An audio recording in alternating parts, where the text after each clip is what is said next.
Wesley swings the far side for Metsa. Fire, score! Zach Metsa! The game is over!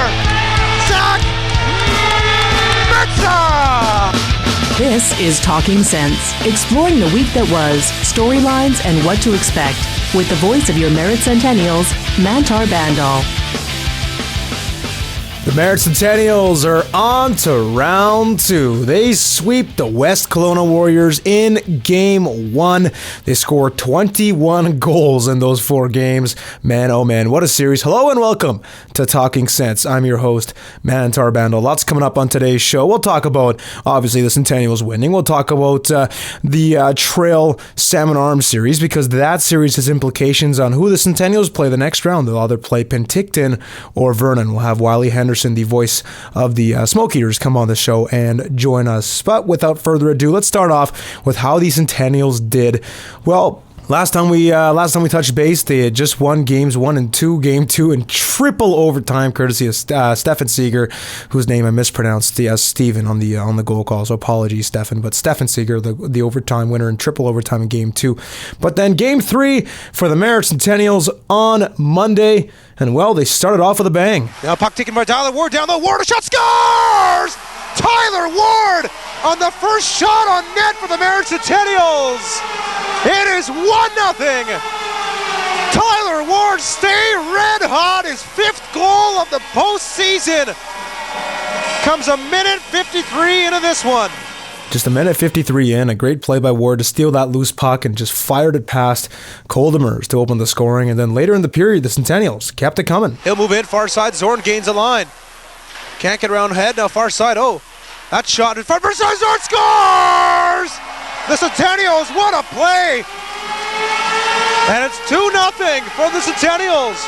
That was Zach Zorn. And on that play, Henry Cleghorn really took one. He took a huge hit on the end boards. He actually drew over 2 Warrior players that allowed Nick Fidanza to feed Zorn. That line actually ended up combining for 9 points that night. Fidanza finished with 4 points alone. Then the Centennials made it 3-0 in the second period. The Warriors got back within 2. Then Cade Kleikel, an absolute snipe at the 16:45 mark, bar down from the slot, made it 4-1. But then Michael Ryan, just moments later, got the Warriors back within 2. The Centennials would make it 5-2 in the third period, courtesy of Nick Fidanza, before Ethan King put the game out of reach. Face-off won by the Centennials. Ethan King off the draw.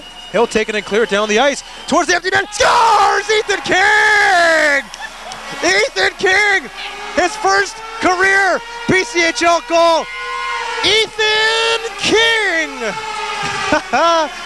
That's the most excited you'll ever hear me about an empty net goal. That was King's first goal in the BCHL. His first goal with the Centennials. He was acquired from the Lethbridge Hurricanes of the WHL at the roster deadline by the Centennials. His first playoff game he drew in because Tyrell Buckley was served the first game of his suspension in Game 3. And King rewards his team with an empty net goal. And that's how that one finished. The Centennials 6-2 beat the Warriors, took a 3-0 stranglehold on the series, and looked to sweep the Warriors last night as they came into Game 4 with a 3-0 series lead. And well, they scored first again. Down low, puck taken by Faulkner. Up ahead finds Mike Regish. A 2-on-1 for the Centennials. Regish moves in. Regish shot, scores! Mike Regish, what a shot! Puts it bar down on Josh Bolding and opens up the scoring. Mike Regish. Mike Regish just absolutely wired that thing right by the ear of Josh Bolding, who got the start over Cole Demers, who had struggled in games 1, 2, and 3. And the Centennials, well, they actually kind of collapsed after that. The Warriors got 3 unanswered in the span of not even 4 minutes. They quickly went up 3-1, and then Brett Jewell got one back right before the period expired, made it 3-2. And then Cole Demers came out and actually started the second period. So Bolding was pulled after 20 minutes, and Demers came in, and I give him credit. He played pretty good in the second period. He stopped all 16 shots he faced, played great in the third period again. Centennials just couldn't beat him until Tyler Ward. I thought he scored originally. The whole building thought he scored. The referee waved it off, and the suspense was killer. Bluler for Ward at the blue line. Has a shot. Score! No! They wave it off! They wave it off! Oh, no! And the referees are discussing. Here we go. Here comes the goal. It's a goal! The Centennials have tied it up! Tyler Ward with 26.6 seconds left. It's a Nicola Valley Memorial Arena. That set the stage for overtime. And you know what? I had a prediction when I went to overtime. I said the Centennials, I think, are going to win 5 minutes in. I think this game's going to be over 5 minutes in. And you know what? It didn't even take 5 minutes. It only took 2 minutes and 2 seconds. Stefan Seeger, my hero, wins it again. Murray holds it in now. He has a shot blocked. The ball shot. Can't get a Seeger. The next time. Scores! The Centennials win! The Centennials win! It's over! They've done it!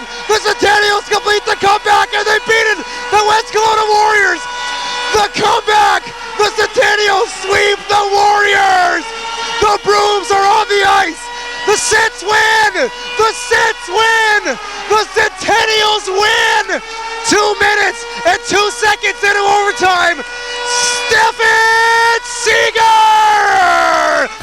That was my greatest goal call of all time. That one there by Stefan Seeger. I got his name right too on the goal call. Just a huge series win for the Merritt Centennials. The first team in history to sweep a defending RBC Cup national champion. The Merritt Centennials sweep the West Kelowna Warriors and move on to round 2. We'll take a commercial break. Coming up next, segment 2, we'll have a look on who's hot for the Merritt Centennials. You're listening to Talking Sense. I'm your host, Mantar Bhandal. Welcome back to Talking Sense. This is segment 2 with the voice of your Merritt Centennials, Mantar Bhandal.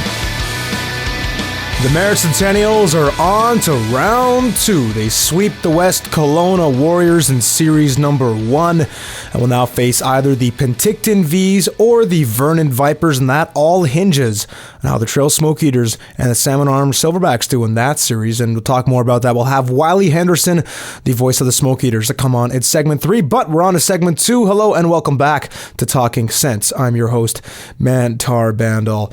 Well, segment 2, usually I talk about who's hot, but today I want to focus mostly on storylines. And there are some intriguing storylines, and I could focus on who's hot, but really, everyone's hot right now. There's only 2 players on the entire roster besides Jake Berger who doesn't have a point. That's Nick Wicks and Mike Van Unen. And those 2 players aren't really in goal-scoring roles on the team.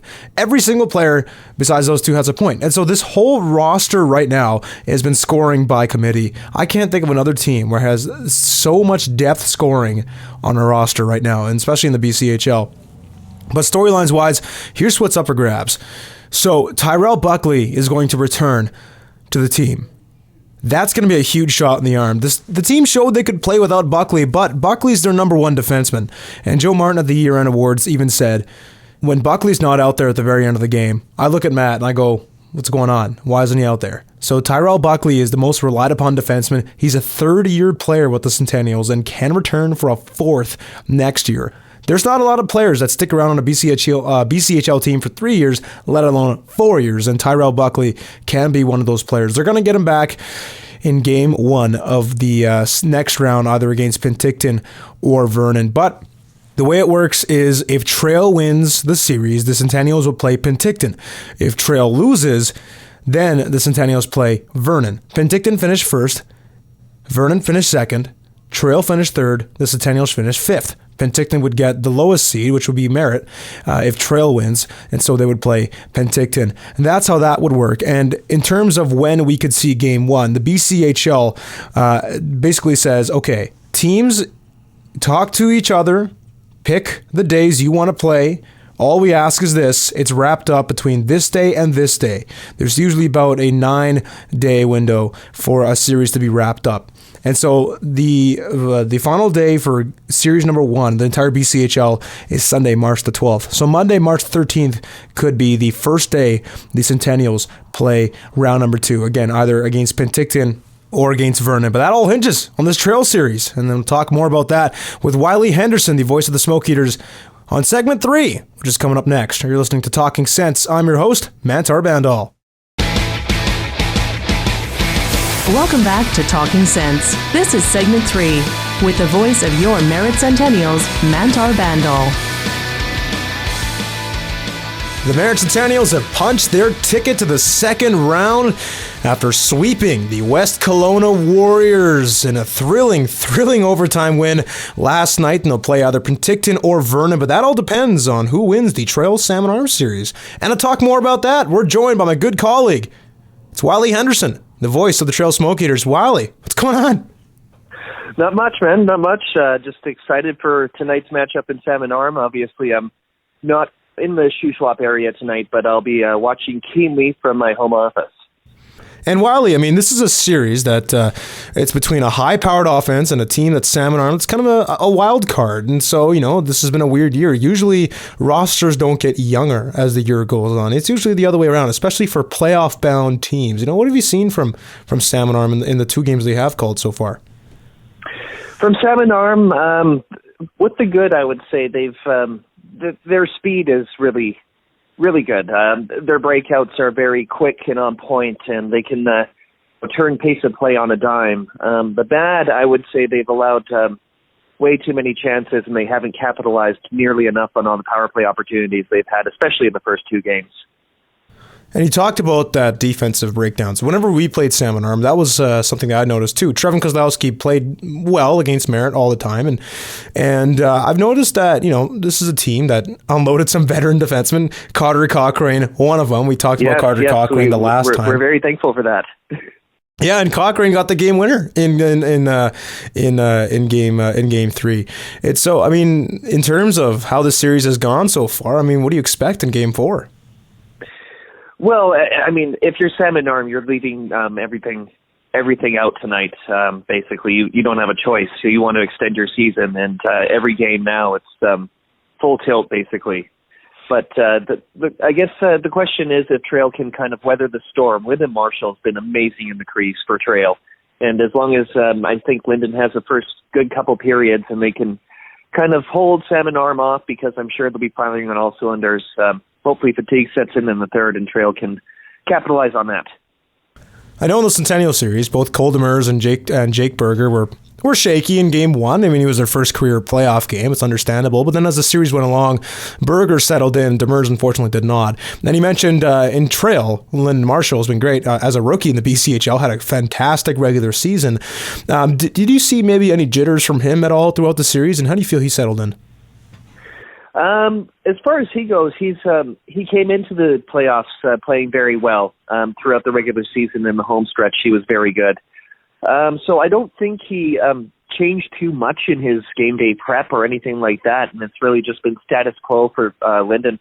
It's just been steady as she goes. I think his toughest game was probably game 3, and he ended up coming up huge for them in the third period after, allowing a few in the second and having Trail get behind a little bit. But Marshall's been an X factor for Trail in the series, definitely, and he's kept some high-octane guys on Salmon Arm off the board, like Elijah Barriga, for instance, and Carson Bolduc hasn't factored in too much this series as well.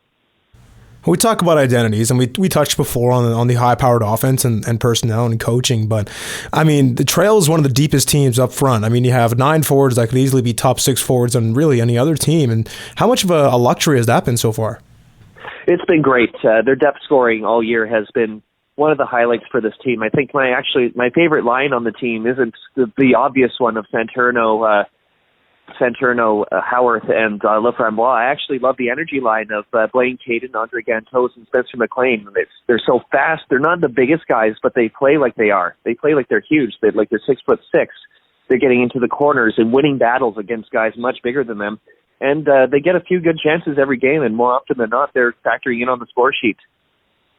And Wiley, we always talk about how the toughest game in a series to win is the 4th game. And, I mean, the Centennials found that out. They were trailing for a while in game 4 before they came back and won. But, Wiley, you're up 3-0 in this series. You have a chance to wrap it up tonight. What's the key for Trail to sweep Salmon Arm? Don't look ahead. Focus on the now. Don't start planning for Vernon just yet. You have a series to win, and it doesn't happen often, but it can happen. The team comes back and forces a 7th after being down 3-0. We've seen it before. So just focus on the game at hand and take it shift by shift, and then you'll be fine. Well, Wiley, appreciate you coming on as always. Thanks so much for doing this. Hey, thank you. I guess you're happy you don't have to work a bit of overtime tonight. No, definitely not. And you know what? That was, I don't know if you had a chance to listen to that goal call, but I've almost fell over laughing at myself on that goal call. That was something else. I'm looking for it still. I haven't actually seen it just yet. I've been busy in the office all day, but I'm definitely going to have a look after I get off the phone here. All right, sounds good, Wiley. Thanks so much for doing this once again. Oh, not a problem. Thank you. That was Wiley Henderson, the voice of the Trail Smoke Eaters, who play Game 4 of their best-of-7 first-round series in Salmon Arm. Tonight, they look to sweep that series. The Merritt Centennials, again, moving on to round 2 as they sweep the West Kelowna Warriors, the first team in history to sweep a defending RBC Cup champ. That's a wrap for today's edition of Talking Sense. Thank you for tuning in. In case you missed the earlier segments, you can find those online on the Centennials blog at q101.ca. For Talking Sense, I'm Mantar Bhandal.